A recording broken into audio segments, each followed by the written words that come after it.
ওইভাবে নামাজ পড়ো যেই নামাজের মধ্যে আছে মনোযোগ, ওই নামাজ পড়ো যেই নামাজের মধ্যে আছে ভয়। তুমি নামাজটা পড়তে হবে এমন ভাবে বন্ধু, একজন নামাজে দাঁড়ালেন, বন্ধুরে আমার, নামাজে যখন তিনি দাঁড়ালেন, দাঁড়ানোর পরে তিনি বলতেছেন আমি নামাজটা এমন ভাবে পড়তে চাই। কিভাবে পড়ি? কই আমি নামাজটা এমন ভাবে পড়ি, যখন আমি নামাজে দাঁড়াই আমার কাছে মনে হয় আমি ফুলচেরাতের পোলের উপর দাঁড়িয়েছি।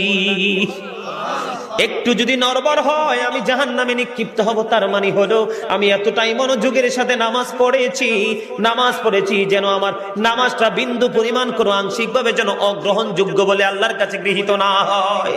তিনি বলতেছেন আমার কাছে মনে হয় রে এটা আমার জীবনের শেষ নামাজ।